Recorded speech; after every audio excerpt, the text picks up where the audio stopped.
Good evening and thank you for watching. Anyway, it's Monday evening, it's the 1st of June and welcome to our latest Instagram live video. We got 4 guests on tonight, some very interesting guests and a lot to look forward to. Hope you've enjoyed the sun today. For those of you that are back at work and for those of you children that are at school, I hope today's passed okay.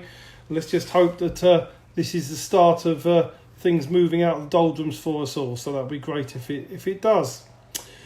So let's look at who we've got on this evening, and I'll go reverse order as I always do. 7:30 we've got the former Southern Area and English Champion Miles Shinkwin, who had a very I'd say an exciting career. 20 fights, he fought for the British, fought for the WBA International, and he was a very exciting fighter who gave us a lot of great excitement. 7:20 we welcome Simon Dowling, photographer extraordinaire, a man that you see often at our shows at Your Call. We'll be talking to Simon about how he's involved in boxing. Before Simon, we've got a young man who hasn't fought for 2 years, retired 2 years ago, Richie Gray, ended up a career at 6-1, was trained and managed by Alec Wilkie, a good man who's at the moment going through his own cancer treatment. Hopefully he's on the way back. But first of all, we've got a man who's well known to many, former professional footballer, turned professional. I think he was 35 years of age in 2013 and ended up having 11 fights. He fought for an English title, he fought for a Southern Area title, he fought live on Sky at the Copper Box in a final eliminator for the English title. Had a very exciting career, it was always a pleasure to deal with, and that's Leon McKenzie. So let's touch base with Leon. Leon McKenzie. I spoke to Leon for a while. See how he's been getting on in lockdown. Leon, how are you? Good, man. Long time. I'm wearing the specs like you, mate. Hey, so you're getting old, mate. You're getting... 42 now, you know. So, how old? 42 now. Are you really? Oh my God. 42. That's crackers. Yeah, 39 when I retired. Do you know what I think about that? That Cello Render fight was what, two and a half years ago now, wasn't it? 3 years, isn't it? 2017 I retired. Do you know, I wouldn't have thought that, you know, because it doesn't feel like, I don't know to you, does it feel that long ago? No, I always get little flashbacks. Every time I sort of look at the shorts, I've got the shorts up and that, I always get little flashbacks of that fight because honestly, like, it was just time. It was just time. Yeah. And I, you know, full credit to the experience. That's why experience is the best teacher, because he knew something at the end of round 8. Like, experience, he knew something. And that's why he sort of like went the way he did in round 9. I had nothing left. Yeah. So how's things been for you since you retired? I know you've helped out a few pro boxers, haven't you, and done a few bits of training with them, haven't you? I was with John Harding Jr. for a bit, seeing him through. You know, he's he's doing well, and he's I'll be excited to see where he goes. He seems to have come you know, sort of found himself a bit. But my main sort of connection obviously is with Philip Bowes. Who I won the Commonwealth title with. You've done a really good job with Phil, and I'd say since you became part of the team, for me, he has improved, and I think there's been a difference because I know Phil he fought on some of my shows. I never managed him, but he fought on my shows, and I have seen a very big improvement since you got involved. So I don't know whatever you're doing with him, whether it's mental or whether it's because I think mentally he needed a bit of help. So that's for sure. Both a bit of mentally. Sort of got into his head a little bit. Training wise, definitely changed a few things, and I kind of built the foundation from my fitness point of view, because I always felt that Phil was always lacking in the sort of later rounds, and where I felt like, okay, where can I sort of improve as a trainer, as a new trainer, to just improve him. His IQ's extremely high. He's very so it's not so much like all the pad work and stuff. So basically with Phil, we have that connection where I'm able to work with him and have different ideas, and I'll go with it, and we're kind of like that. So it's a very good relationship in that respect. This whole pandemic thing's really messed things up. We were supposed to have a British title against Ennis, and potentially still could happen. Still could happen. But it's very like we don't really know. Do you know what I mean? Yeah, are you working with any other boxers at the moment, or are you concentrating on yourself more? No, I don't. I mean, I really love being a coach. I've loved coaching Phil. I'd love to have one more fight. I mean, as a trainer to be, you know, as a new trainer to sort of have a Commonwealth champion and maybe a British champion, for me is another big deal. You know what I mean? But we'll see what was supposed to be will be. Boxing wise, I'm not sure if after Phil, I'm not quite sure if I'm going to go sort of more towards the you know, try and get another fighter as such. I'm just not too sure. So what are you doing with your life generally now? What's Leon McKenzie doing? Not a great deal at the moment because of everything that's going on. Apart from I'll put on probably since I was fighting near 2.5 stone. Okay. Yeah, but holding it well, you know me, holding it well. I can see why when I look back now, I don't know how I got down to like 76.4 or whatever it was. I have no idea. But yeah, I'm you know, obviously I'm a PT now. I'm a boxing coach at 12 times 3 gym. So I'm a head coach there. Obviously that's been shut down. So trying to find other resources. I'm still sort of trying to launch my own charity for all the mental health stuff I do. That's the main vision for me. And I've just got my own show at Talksport, which is have you? Yeah, I'm going to be co-hosting with Steve Harmison once a week. I'm not too sure what day is in the book yet, but that's good.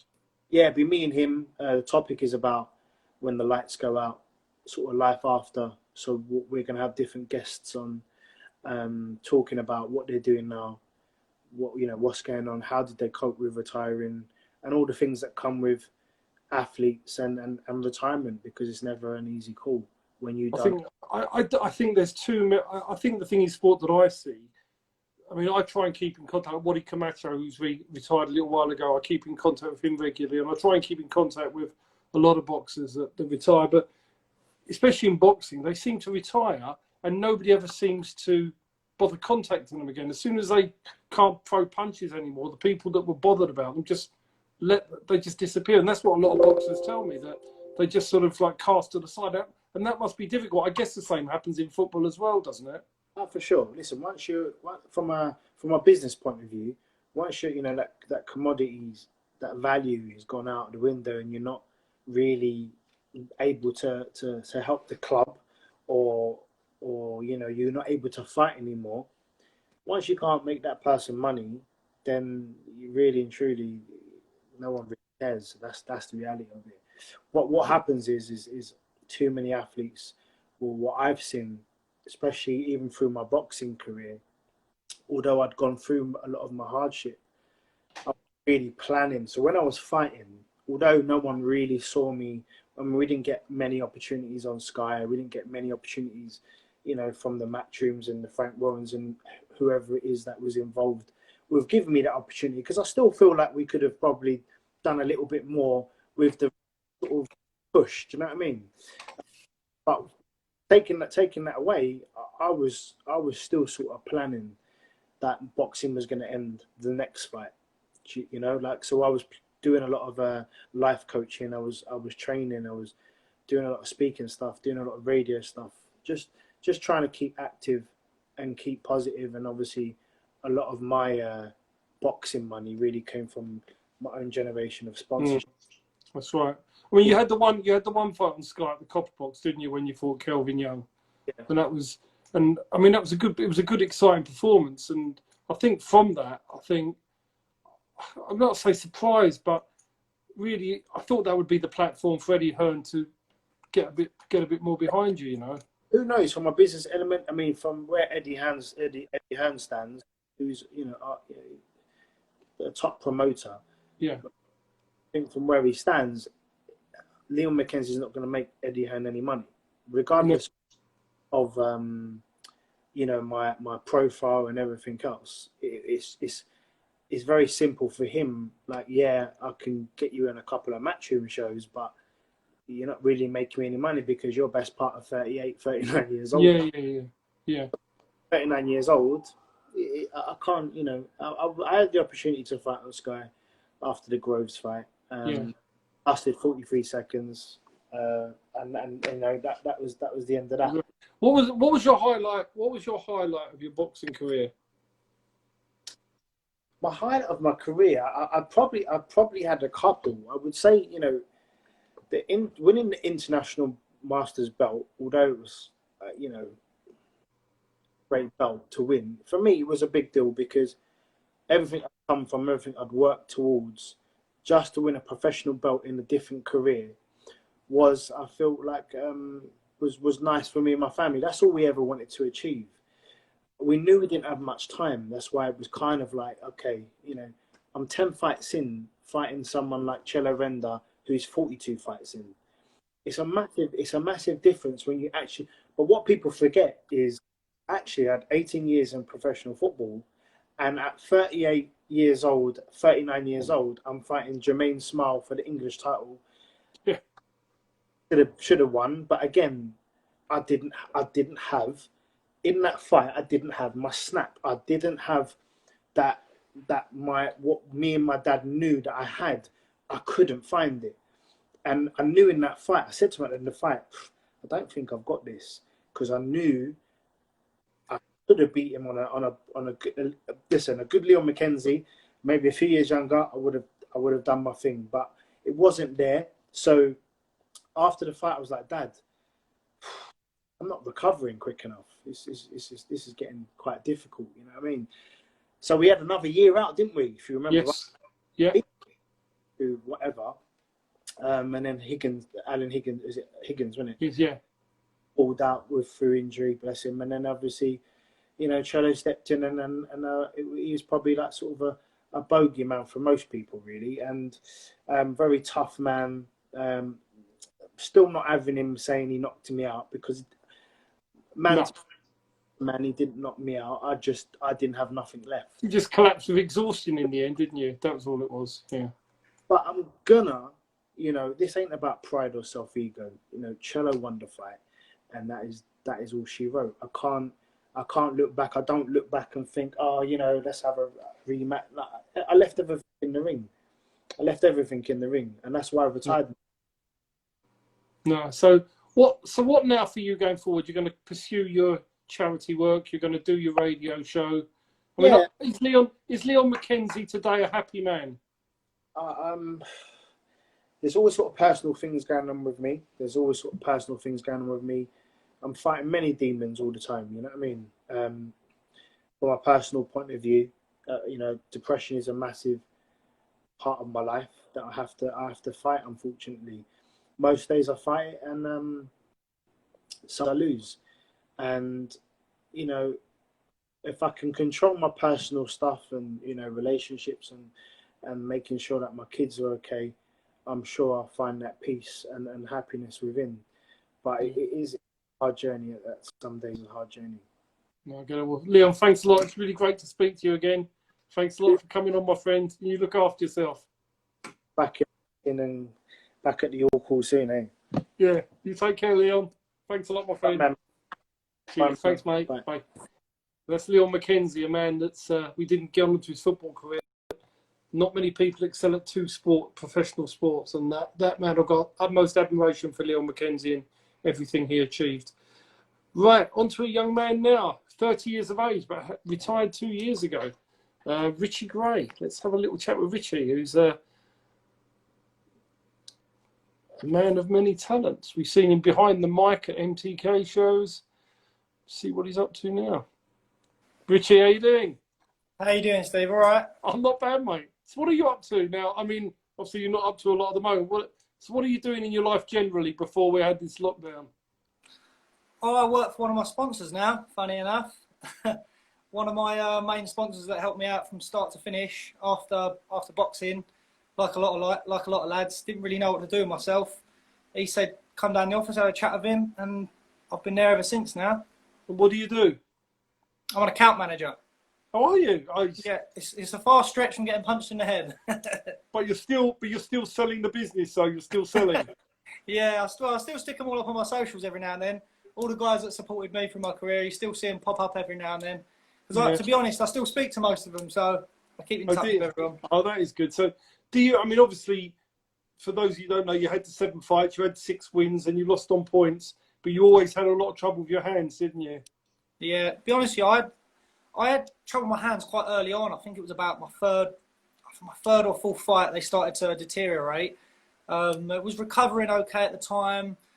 Sort of had a fight, take a few weeks, take it easy. We'd get back. Some of my fights, I think 2 of the fights I didn't spar because I just couldn't do it. I was hitting pads and moving around. I was always in shape. You know, Alec Wilkie, he's a great coach, and he wouldn't send me out there out of shape. I was doing what I needed to do, but I just couldn't. It got to the point where even Howard told me ages ago, I was like, "Rich, your days are numbered." And at the time, I just wouldn't accept it. I was like, "No, I'll be all right. And then in my last fight, it was like the first punch I threw, and I was like, I'm done. Like, my hands are toast. And it's horrible, but listen, it's what it is, isn't it? Do you miss it? I did it first couple of months. I was a bit like, I felt like it was a bit soon. I felt like I could have done a bit, but I'll be honest with you now. Now I'm happier. Not many boxers admit I was mildly average at best, Steve. I was better at selling than I was boxing. So, I mean, for those of people that are watching, I always use you as an example as to how a boxer should conduct themselves outside the ring. So, for those people that are watching, tell everybody what you did to get sponsors and how you actually built up your fan base. There's so many different ways. Like, I used to have sort of a system in place where at first, like everyone else will do, it was a bit of a freestyle, didn't really know what was going on. Like Advance, who I work for now, actually paid for me to turn pro, my licensing fees, etc. And then when I put on my social medias, like everyone did, I'm going to turn pro, I had a couple of people say, "All right, we'll sponsor you." And the boss who I was working for before, which was actually my dad, he paid me for my first fight, first 6 weeks. So, but then after that, find your feet. After that, I knew that time would come after the first fight. I had to figure something out. So then I started on putting on my trousers, putting on my shirt. I would go business to business, door to door. I'd go to industrial estates with multiple businesses daily, go in and out, introduce myself, tell them who I am, tell them my socials, show them some photos or videos, and I'll do rounds of all of them, all different areas, different towns, different places, just until I'd get some sort of interest, and then I'd always check in on them. I'm not trying to sell, like any sales job. You can't just buy my product. It doesn't work that way. You build relationships with people. They want to come, and it's not about being the best boxer. It's about people buy from people. Really, is the truth. And just making contacts. And the hardest part was I would have times I'd drive to an industrial estate, 6 or 7 companies there, and I'd bottle it. I'd sit in my car and I'd think, nah, I ain't feeling it today. I'd drive back around the corner and I'd go, look, it's this or go back on the tools. So I'd go back again, get back out my car and force myself into all these buildings until eventually I'd pick up some sort of momentum from some of them. And I had sponsors I had one from Kent, one from Manchester, I had a couple from London, I had a couple from like my area, but it wasn't all just my area. I'd be emailing people from the other side of the country if I had to. And that's what a lot of boxers don't do now, and this is the thing that sometimes you do get boxers, and I know how hard it is, but you get boxers going, "Oh, I can't sell tickets," and then you say, "But do you want to do an interview with blah blah?" "No, I don't want to do an interview with that." And they don't do interviews, they don't do anything, and then they moan they're not selling, and they don't go out. But you're not going to sell tickets. It's not easy, is it, to sell tickets for small boxing? I do think the tickets and sponsorship need to be treated differently. So selling tickets and picking up sponsors are completely different. They're a completely different sell, if you like. I would have like lads help me. I'd find the local. To be smart about it, you can't ask a 16-year-old to sell tickets because their mates probably ain't got jobs. You don't want to ask a 30-year-old because they don't care about a free ticket. They'd rather just buy it. I was asking lads around 20 years old, just left school or college, whatever, sell 10 tickets to your mates or 15 tickets and you can have your ticket and your other half's ticket for free. I'd have 4 or 5 lads that would take 10, 15 tickets off me, flog them to all their mates, and they'd get they'd get tickets free, hats, t-shirts. If they wanted to do a bit of coaching, I'd do it with them. That would take off my hands. As soon as my tickets came in my hand, I think I had about 55, 60 tickets go out to lads. They didn't all sell them. I probably got about 15 back, 10 back, but it would take 55, 60 off my hands. And I have some deals with sponsors where they'd take 10 or 15 tickets per fight every time. I'd consistently advertise them all through the year, but every time I fight, they've got a sort of a set number that they take off me every time. And then that would, I think, at some stage, I think I had 80, 90 tickets going out. They come in, they're out, done. And that's without me leaving my house. And that, if lads can build up some sort of momentum in them, there's a lot of ways to do it. That sounds very simplified. There's so many different other areas that you can use to shift tickets. Raffles, that sounds obvious. But what I've found in the past, and I've had boxers say, Rich, how did you sell tickets? I offer this solution, that solution, the other solution. They'll do it once and never again. It's consistent. Like with Brad and Linus, Linus lately has been in a lot of videos, and I think it's brilliant. And I think he'll get a return on that. He does a video to announce a fight when he has one, talks about what he's got and who he's fighting, etc. It's just basic stuff, but he's consistent with it, and then people will look out for it. All these little things that you can't just do once and then forget about, consistently, daily. It should be as much as your life as your training is. Both of those lads that you mentioned sell really well. They do sell well. They're both supremely talented and sell well. I mean, they've got the whole package together. I mean, they're on the verge now. They're both on the verge of breaking through, aren't they? That's where, and again, their support will help them break through, which is great. So obviously, after you finished boxing, you did a bit of commentary on MTK shows for a bit, didn't you? Was you going boxing like in recent times, or have you just sort of given up you don't bother going anymore?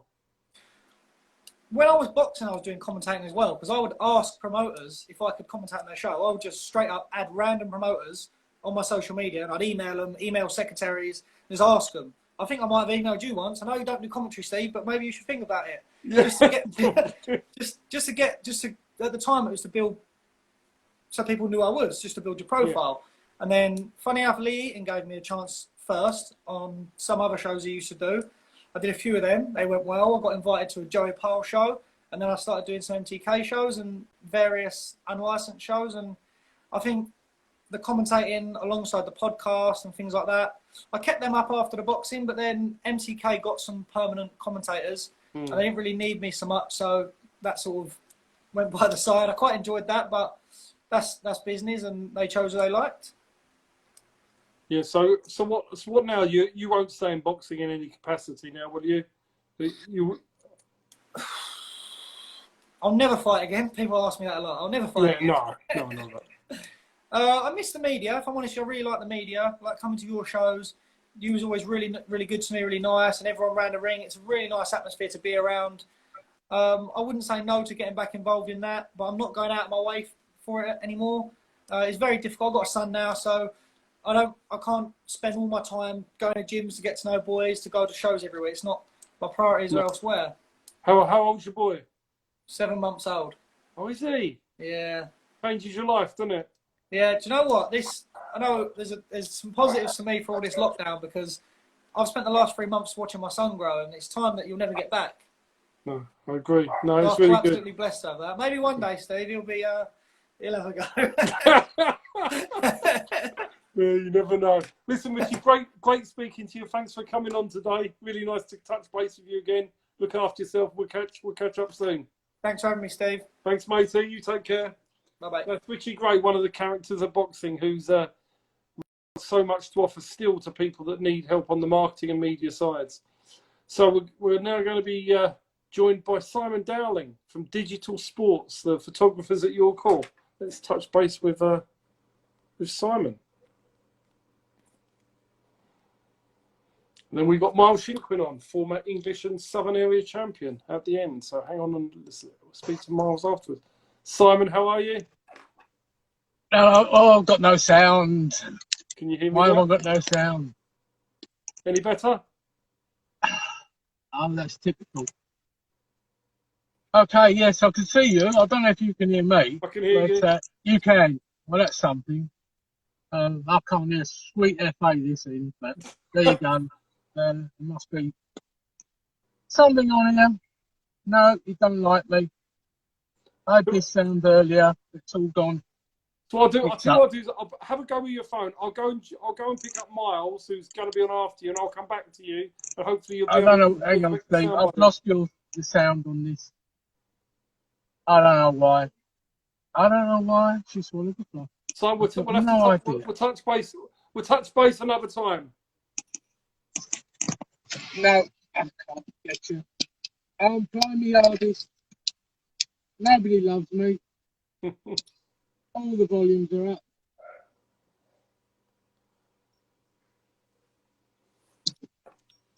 No, all right. So you can hear me. I don't know. I'll try and rabble on, I suppose, a bit. Yeah. Do you want to know how I started? You can like, yeah, that'll be it. Yeah. I started when I was at school. I worked in a photographic shop that had a studio, and I got into that, taking pictures, blah blah blah. And the interest in photography carried on from there. I brought up a family, like most people, so the photography took a bit of a back step.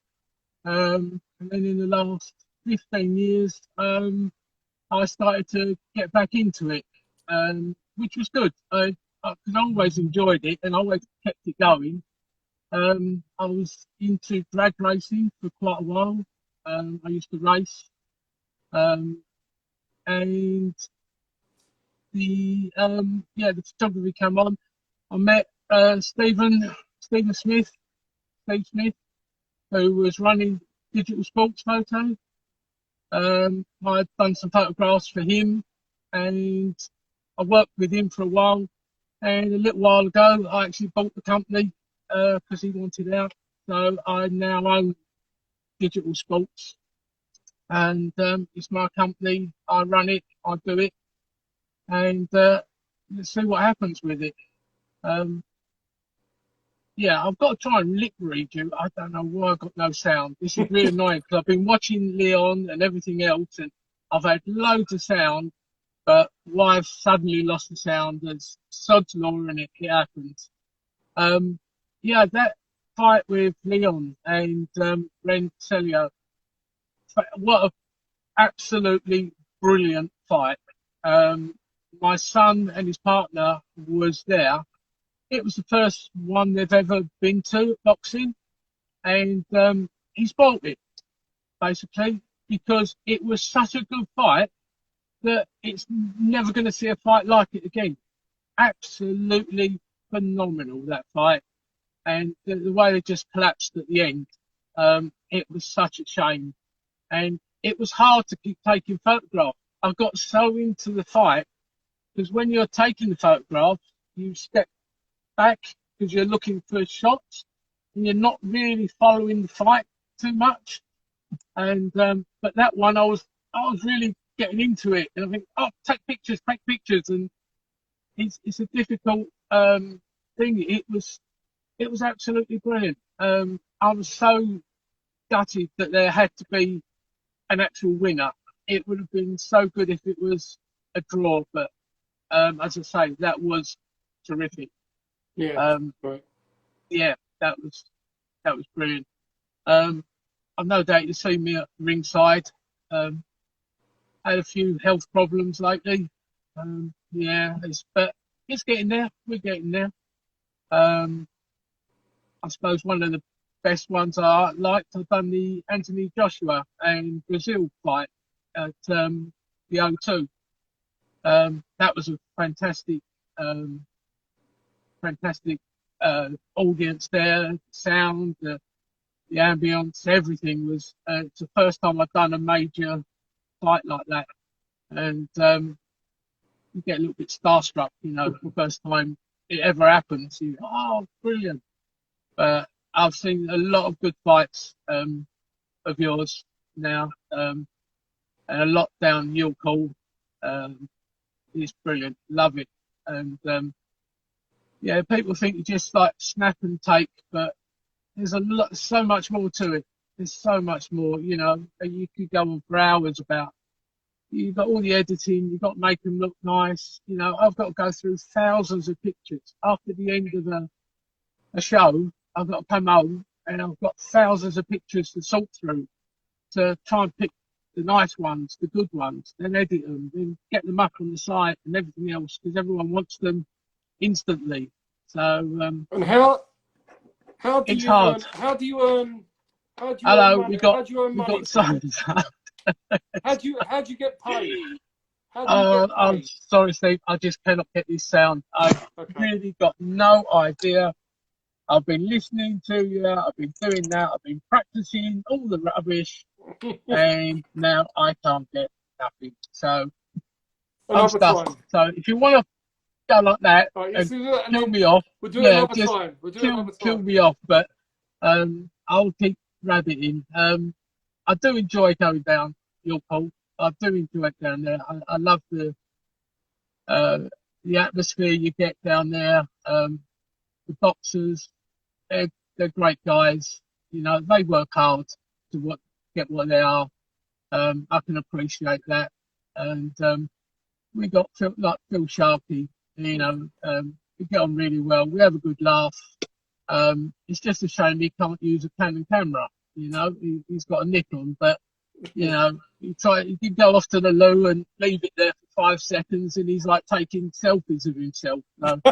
He said, yeah, I come back and I'm sorting through them all, and there's a picture of like Phil giving it all that. But no, we get on well, and it's nice, you know.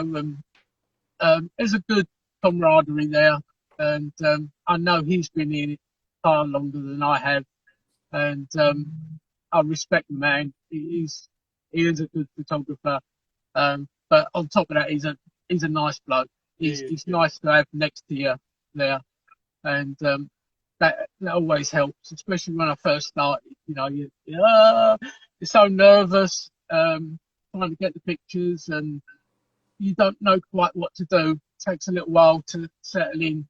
But yeah, I thoroughly enjoy it, and I'll keep on going as long as I can with it. Well, thanks very much, Simon. Okay, I've got that bit.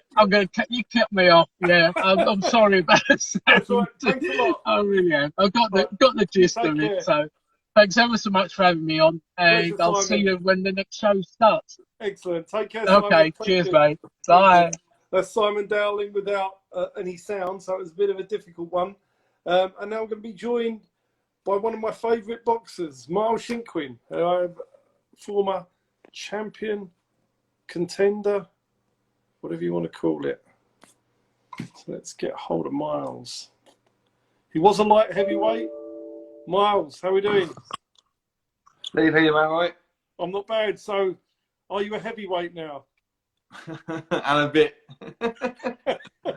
How's lockdown been? You've not been working, I presume, in your business, have you? Or No, I've been here flat out. Have you? Yeah.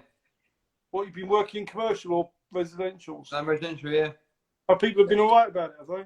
I had one person that asked me to put a mask on, but I had it with me. So, yeah, other than that, it must be fine. I had it as well. I mean, I had did you have it?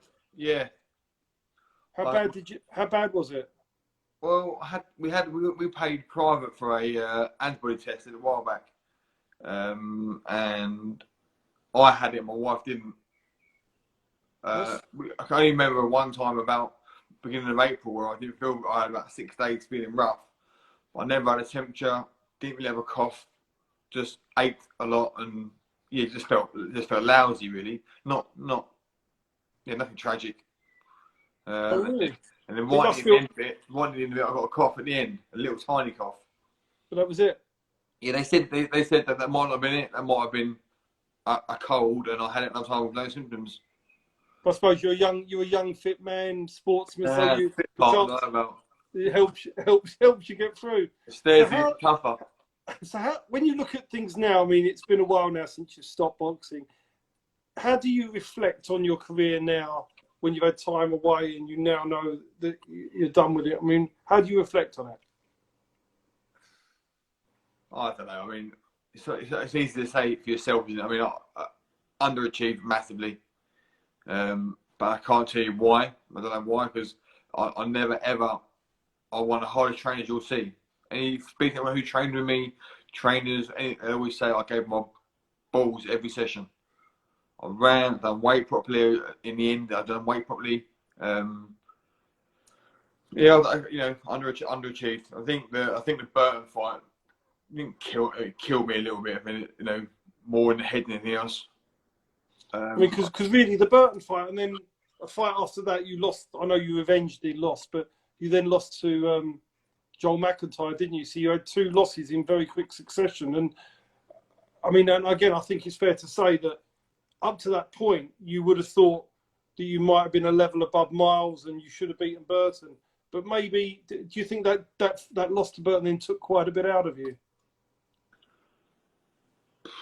It's hard to say. I mean, just that night, I was so zoned in on that belt. I didn't think I wasn't thinking about fighting. All I cared about was getting that belt, taking it home to my dad. All I thought about was, yeah, Dad, if it's what we've done, if what we've won. And then I got put down in the second round, and I didn't remember 2 rounds after that. I think you also found, without saying too much, is that when you asked, because at that point you were signed with, you signed under Frank Warren, wasn't you? Yeah, the devil. Yeah. And I think all promoters are the same, that it's a lot easier to get the fights and get when you're winning. When you lose, it's much harder to get the rebuild back, isn't it? It's just it does set you back a bit. Well, I went through. I mean, without making any kind of, it's not an excuse at all, but I mean, through that time, from when I won the Southern Area title, I beat Horton. I was the main event of Box Nation. I was promised the world. After that, I was told I was going to fight at Wembley Arena twice. This. Then I was supposed to fight Travis Dickinson for the English title. He retired and vacated. Then I signed to fight Bob Bacchus. He vacated. Then I signed to fight Tom Baker. He wouldn't fight. I think I fought, maybe once in, maybe not under a year, but I kept training, retired, and then people would pull out, and it was a bad time. Then the Burton fight come up, and just and then I was, and then they told me the amount I'd get paid for my first defence against Baker. I signed for Baker again before the Burton fight to fight him after Burton. So I can't say I overlooked Burton, but I had so many plans after that. So I thought I was above that level. Obviously I wasn't, but just it's bad luck. My plans. Yeah, a bit of bad luck. I mean, the return match with Joel McIntyre was that was a good performance, wasn't it? Let's be fair. That was you. I'm not saying it's your best, but I think that was definitely, you showed a hell of a lot. I mean, you'd gone with Don Charles by then, hadn't you? And you definitely that day put on a brilliant performance, I thought. I love Jason Rollins bits. He's a great bloke. Great man. He's a really good bloke. If you wanted some backup or some help or anything in life, he's your go-to man. He would do anything for anyone that cares about him as well. But boxing-wise, I would say, I think he'll admit this as well, me and him probably weren't the best match. He was, an aggressive fighter, more of a fight. I'm an out-and-out boxer. I was. And Don, the same. So in hindsight, maybe the move with Don was a bit late in the end. But the funny thing, the worst part was, before my last fight, before the Garvey fight, every personal best I ever had, I beat. Every run time, I was trained, I probably was physically at my best ever been. So people were saying to me, Don didn't say about retiring. I was married to retire because of how physically fit I was, how well I was. But my heart just went. Didn't want to. I think it was. I mean, I think it was right. You spoke about retiring after we had that disaster with Conroy, didn't we, up north? And we said don't do it. But I feel it was the right time to retire, because the Miles Shinkwin, talent-wise, should not have had a problem beating Kurt Garvey, in my opinion. Shouldn't have had a problem beating Kurt Garvey. I still think I did have a problem, but there you go. Yeah, but that's what I'm saying. So maybe it was the right thing. You've got family, you've got other things in life. And I think there becomes a point with boxing, it's such a hard life. And unless you're going to hit the big money, there does become a point of saying, what is the point? And we've discussed that. We we laugh now about me and my missus about saying, you know, I'm not saying I'm any, you know, but plumbing is a lot more profitable than boxing was. Exactly. And I've boxed for 5 titles maybe, British, Southern Area, English, Intercontinental, 4 or 5 titles, yeah. So you had 8 title fights, and then we still saying to you, plumbing is more profitable. and that was out of 20 fights. You fought 8 title fights, and you were signed by a big promoter. You fought for 2 Southern Areas. You fought 4 times for the English, 1 British, and 1 WBA Intercontinental. Kept fucking losing, though. But during that time, though, you fought on Sky Sports on the Matchroom show when you fought Jake Ball. You were signed by Frank Warren, and yet you still couldn't make. In reality, it still wasn't enough money. Yeah, Frank kept taking it all. Huh? Frank kept taking it all. No, but I mean, that's how hard it is. You've got to go past that level to make the real money, haven't you? When I tell people what I made for a British title fight, you think now it was live on pay-per-view, Sky Sports. They're like, oh, wow, that's not bad, is it, for one night? Well, let's be clear, it's not one night. No.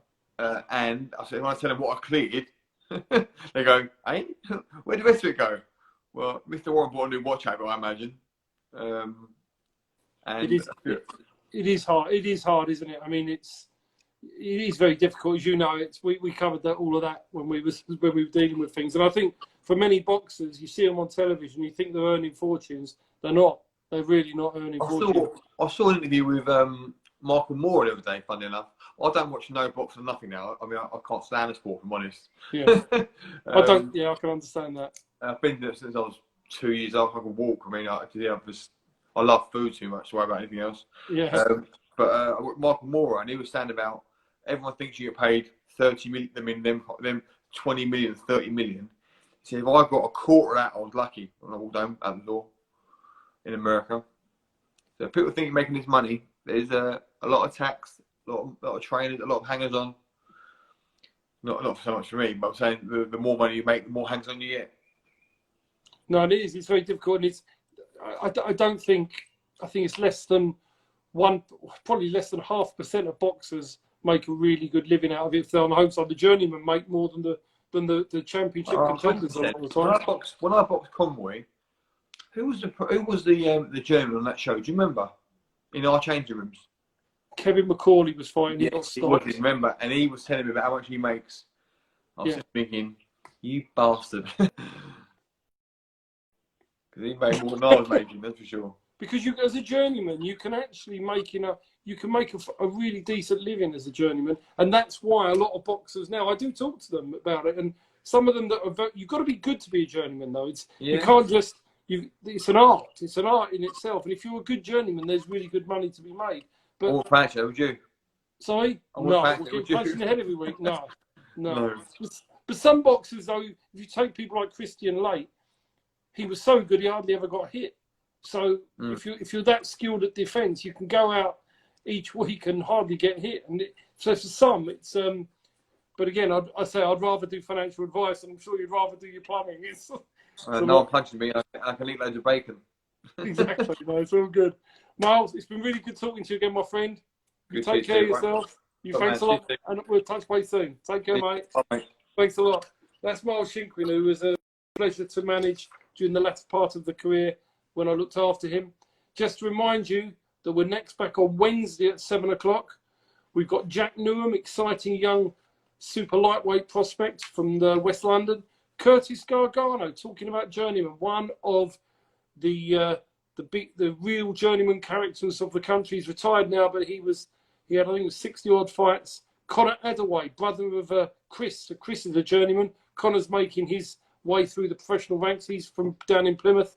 And Marley Dan, who's responsible in the Plymouth area for bringing up a lot of these fighters and training a lot of these fighters. So we're going to hear two people from Plymouth, Curtis from Manchester, Jack from London. So make sure you tune in Wednesday. We've got some interesting stories to go through. And I can't wait to talk to Curtis Gargano because he's always good for a story. Thanks for watching, and we'll speak to you on Wednesday.